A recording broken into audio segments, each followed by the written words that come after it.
Dow futures, S&P, Nasdaq futures सब positive हैं, लेकिन आप डिफरेंस देखिए। कल हम जब वाइंड अप कर रहे थे मार्केट को 38,780 पर डाउ ट्रेड कर रहा था, आज सुबह में 39,600 के पार निकलता हुआ दिखाई दे रहा है। और यही तस्वीर नैस्डैक की भी उभर कर आई है। 17,947 वाला अब आपको 18,562 के ऊपर दिखाई दे रहा है। तो कल मोमेंटम आया, कुछ डेटा पॉइंट्स की बदौलत आया। एग्जैक्टली वहां पर क्या हुआ है, किन स्टॉक्स ने लीड किया है, उस सब का एक क्विक चेक नीरज जी हमारे साथ स्टूडियो में बने हुए हैं, तो ले लेते हैं। एक जोरदार सत्र उभर कर आया, एक अच्छा पुल बैक ट्रेड है, लेकिन नीरज जी वो सवाल अभी भी रहता है ना कि स्पेशली इस ऐसे वीक जहां पर सबसे ज्यादा बिकवाली देखने को मिली है ग्लोबल मार्केट्स में, 3.5% दोनों डाउ निफ्टी जैसे की इंडाइसेस नीचे हैं। कल के पुल बैक में क्या ऐसे साइंस है कि सस्टेन कर सकता है वो मूव? तो इसको समझने के लिए जो कल डेटा आया है उसको आपको ध्यान से समझना पड़ेगा। कल जॉबलेस क्लेम का नंबर आया जो हमेशा आता है वीकली जॉबलेस क्लेम ये दिखाता है कि 2,33,000 लोगों ने डोल के लिए अप्लाई किया, बेरोजगारी भत्ते के लिए। अनुमान था कि ये नंबर 2,40,000 होना चाहिए, और ये पिछले उससे पहले जो नंबर आया था हफ्ते का 2.5 लाख था, उससे कम है। अब आप इस नंबर को समझिए, पहले ये था कि बुरा नंबर आए तो अच्छा है, यानी अगर और ज़्यादा बेरोजगारी हो जाती तो मार्केट खुश होता था जी। कल वो इस पे खुश नहीं हुआ, कल वो इस पे खुश हुआ कि एस्टिमेट 240 से नीचे आया है, यानी कम लोग बेरोजगार हुए हैं। तो उनको लग रहा है कि हमारी इकॉनमी में जो फियर था कि बहुत जल्दी रिसेशन आ रहा है वो नहीं आ रहा है। कहने का मेरा सेंस है कि मार्केट अगर इतना ट्रिगर हैप्पी है कि हर एक घंटे में एक नया ट्रिगर आप ढूंढ रहे हैं, तो फिर मार्केट में प्रॉब्लम लगती है मुझे, कि हर घंटे में एक नया ट्रिगर आप ढूंढ रहे हैं। कल तक आप दुखी थे तो खुश थे, आज खुश हैं तो दुखी हैं। ये हुआ कल मार्केट में, और मार्केट ने इस नंबर पे बहुत शानदार रिस्पांस दिया, बहुत बढ़िया रिकवरी कल हुई, सारे पूरे क्रॉस द मार्केट हुई। छोटे बड़े स्टॉक्स, लीड टेक्नोलॉजी वाले कर रहे थे, ओल्ड इकॉनमी में 700 पॉइंट डाउ चल के आया। एक और अच्छी खबर आई कि येन का रिट्रेड 75% ख़त्म हो गए हैं। JP मॉर्गन ने बाकायदा बोला कि दुनिया भर के जो 25% के येन का रिट्रेड बचे हैं, तो वो भी एक डर ख़त्म हो गया कि वहाँ से अनवाइंडिंग हो रही है। तो ये 2 रीज़न थे जिसने मार्केट को खींच के एकदम ऊपर पहुँचा दिया। और बल्कि S&P ने तो नवंबर 22 के बाद सबसे बढ़िया एक दिन की रैली दिखाई है। अब इंटरेस्टिंग पॉइंट ये है कि आपका जो सवाल है कि क्या ये सस्टेन करेगा, ऐसा हमने इस पिछले एक हफ्ते में 2-3 बार देखा है कि सस्टेन करने में थोड़ी दिक्कत आती है, क्योंकि दूसरा ट्रिगर चाहिए उसको सस्टेन कराने के लिए, which is not there. Japan कह रहा है कि हमारे मिनट्स में लिखा हुआ है कि हम फिर से बढ़ाएंगे रेट, मैटर ऑफ टाइम है, जब उनकी अगली पॉलिसी होगी तो वो फिर करेंगे वो। इस बीच में मार्केट जैसे अनुज ट्रेडर्स के लिए अलग स्ट्रेटजी हो सकती है, इन्वेस्टर्स के लिए अलग है, तो दोनों को मिक्स करके देखो तो आप कंफ्यूज हो जाओगे। मैंने आपसे सुबह कहा था कि मुझे 50-50 लगता है सस्टेनेबल में, तो अब इसमें मैं कोई व्यू नहीं बना। तो फिर आप डिपेंड करता है कि आप ग्लास हाफ फुल देखना चाहते हैं हाफ एम्प्टी? नहीं, मैं तो सिर्फ ग्लास देख रहा हूँ।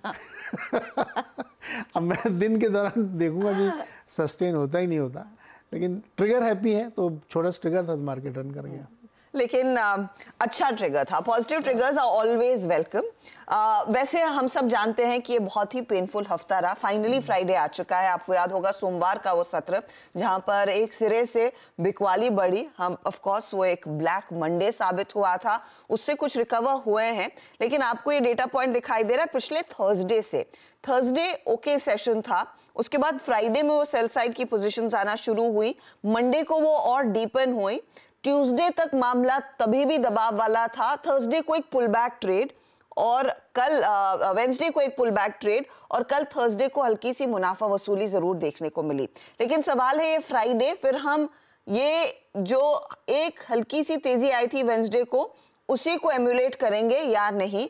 ट्रेड सेटअप स्पेशली क्या कह रहा है कल के सेशन को देखने के बाद और आज सुबह में वो ग्लोबल क्यू समझने के बाद? अनुज, क्या लग रहा है, एक पुलबैक की तैयारी दोबारा हो सकती है?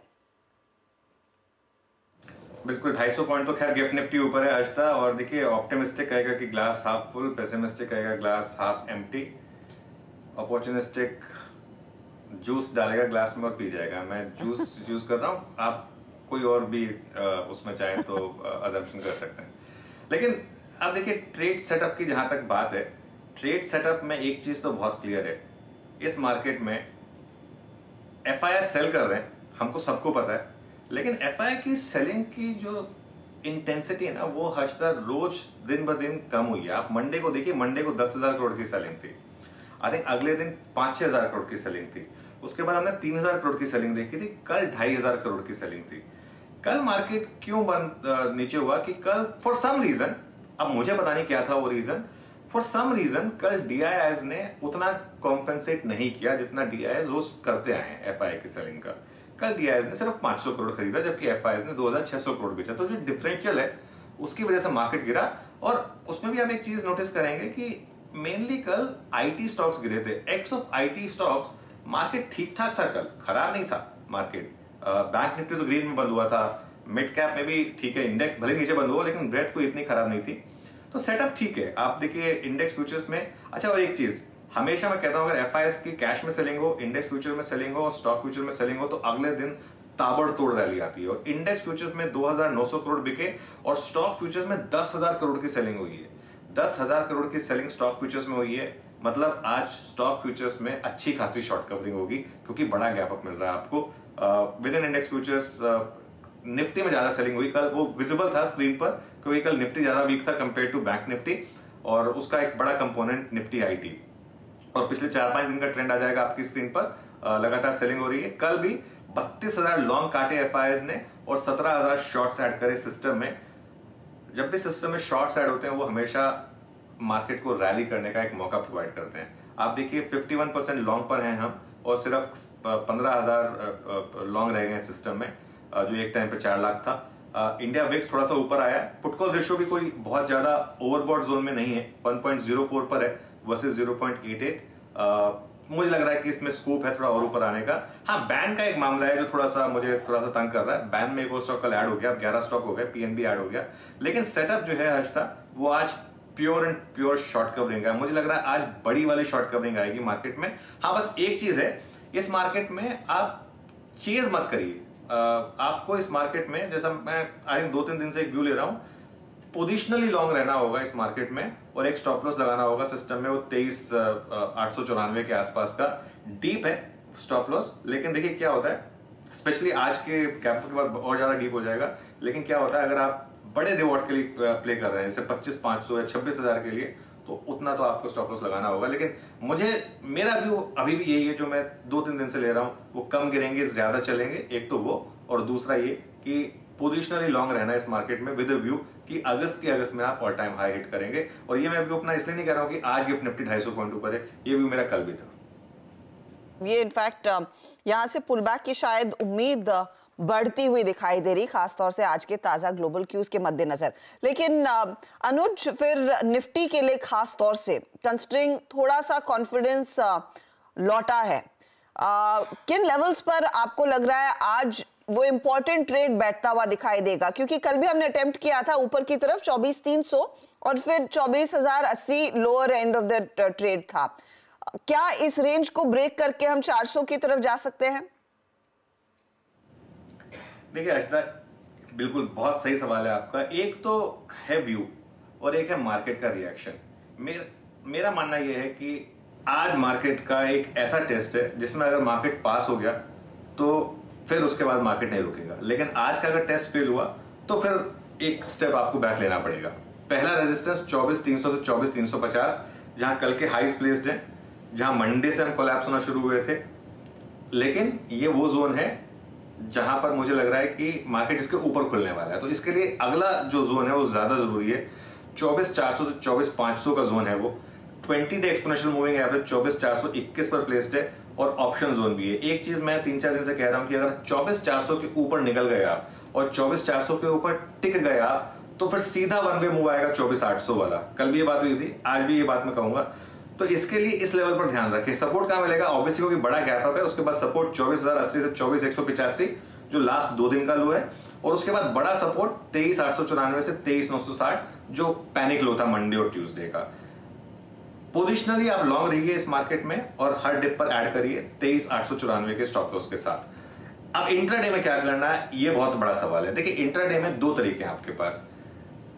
ये देखिए कि मार्केट 24,421 को रिजेक्ट कर रहा है या नहीं कर रहा है। अगर तो 24,421 को रिजेक्ट करेगा तो इंट्राडे में भले ही आप फिर लॉन्ग ना करें, लेकिन अगर 24,421 को मार्केट रिजेक्ट करने को तैयार नहीं है तब आप चेस कर सकते हैं, या फिर बड़े गैप अप के बाद मार्केट थोड़ा कूल ऑफ हो जाए, कूल ऑफ होने के बाद एक बेस बना ले। वो बेस कहां पर बनेगा, 24,300 पर बनेगा, 24,350 पर बनेगा, ये कहना थोड़ा टफ है। लेकिन जहां पर भी मार्केट एक बड़े गैप अप के बाद थोड़ा कूल ऑफ हो और उसके बाद एक बेस बनाए, वहां पर आप फिर लॉन्ग करें, और इन दैट केस आपको डे लो स्टॉप लॉस लगाना होगा। तो दो तरीके हैं इस मार्केट में, या तो 24,421 के क्रॉस होने का वेट करें और उसके ऊपर टिकने का वेट करें, या फिर बड़े गैप अप के बाद थोड़ा सा नीचे आने दें और उसके बाद बेस बने, वहां पर आप पोजीशन बनाएं। इंट्राडे में, प्योरली इंट्राडे में एक पॉसिबिलिटी आपको हमेशा अपने पास रखनी चाहिए कि अगर मार्केट रिजेक्ट कर रहा है 20 डे को, तो purely from swing point of view या day trade point of view एक कॉन्ट्रा शॉट जिसमें डे हाई का स्टॉप लॉस रहेगा। लेकिन उसके बाद मैं भी करूंगा नहीं, क्योंकि मेरा जो बायस है वो लॉन्ग साइड पर है। ये फिलहाल आपके लिए निफ्टी के लिए खास लेवल्स है, और वो क्रूशियल लेवल जो आपने वॉच करना है, जो अनुज मेंशन कर चुके हैं 2-3 दफा कल और आज, 24,421 जो 20 डीएमए है, उसके ऊपर निकलता है तो कॉन्फिडेंस मार्केट का बढ़ेगा जरूर। लेकिन इस बीच अनुज, निफ्टी बैंक, और निफ्टी बैंक में देखिए कल एचडीएफसी बैंक का साथ था, एसबीआई कुछ तेजी में आता हुआ दिखाई दे रहा था, लेकिन डे हाई से थोड़ा सा हल्के होकर हम टिके हैं। पॉजिटिव था निफ्टी बैंक, लेकिन क्या निफ्टी बैंक में वो कन्विक्शन लौटने लगा है या फिर अभी भी कंफ्यूजन है? देखिए, कंफ्यूजन तो है हर्षदा, लेकिन बैंक निफ्टी में एक चीज मैं बताऊं आपको, आज वीकली चार्ट पूरा हो जाएगा बैंक निफ्टी में, और आई थिंक कल हम तीनों बात कर रहे थे वीरू आप और मैं, कि अगर आप पिछले 6 महीने का ट्रेंड देखें तो बैंक निफ्टी ने जब भी 20 वीक एक्सपोनेंशियल मूविंग एवरेज पर सपोर्ट लिया है, वहां से नॉर्मली 2000 पॉइंट की रैली दी है, और इवन डेली चार्ट पर भी 100 डे एक्सपोनेंशियल मूविंग एवरेज को बैंक निफ्टी डिफेंड कर रहा है। मेरा ये मानना है कि बैंक निफ्टी में अब नेगेटिव नहीं हो इस लेवल से, क्योंकि 53,000 समथिंग वाला इंडेक्स ऑलरेडी 50,000 पे तो आ चुका है, 6% के करीब करेक्शन दे चुका है ये आपको, और लगातार डिफेंड कर रहा है 100 डे एक्सपोनेंशियल मूविंग एवरेज को। तो अब नई मंदी 49,800 के नीचे ही आएगी। हाँ, रेजिस्टेंस कहाँ मिलेगी? पहली रेजिस्टेंस मिलेगी 10 डे पर आपको 50,722 पर है, 50,722, 50,750 के आसपास। अगर ये क्रॉस होने लगा तो मुझे लग रहा है कि फिर आप वो बड़ी एवरेजेस की तरफ 51,500 की तरफ भी जा सकते हैं। ऑब्वियसली इन सब में टाइम लगेगा, एक ही दिन में नहीं होगा ये सब कुछ। जैसा मैंने कहा कि 20 वीक एक्सपोनेंशियल मूविंग एवरेज पर हैं हम। पिछले 6 महीने का ट्रेंड है कि जब भी आप 20 वीक एक्सपोनेंशियल मूविंग एवरेज से बाउंस किए, नॉर्मली 2000 पॉइंट का बाउंस आया है बैंक निफ्टी में। क्या इस बार भी 2000 पॉइंट के बाउंस के लिए तैयार हैं हम? अगर आप उसको अप्रोच करना चाहते हैं, 49,800 आपका स्टॉप लॉस होगा इन दैट केस, जो 100 डे एक्सपोनेंशियल मूविंग एवरेज है जिसको हम रोज डिफेंड कर रहे हैं, वो एक स्टॉप लॉस होगा। मेरे ख्याल से इन लेवल्स पर बैंक निफ्टी में फ्रेश मंदी नहीं बनती है, लेकिन हाँ, अगर 49,800 टूटना शुरू हुआ तो मार्केट का मैसेज होगा, उसको फिर हमको रिस्पेक्ट करना होगा। ओके, तो ये फिलहाल आपके लिए निफ्टी बैंक पर व्यू। तो निफ्टी बैंक में आज आपने क्या रणनीति अपनानी है, किन लेवल्स को वॉच करना है, वो आपके सामने सटीक तौर से हमने रख दिए हैं, लेकिन स्टॉक स्पेसिफिक एक्शन से दूर कैसे रहा जा सकता है।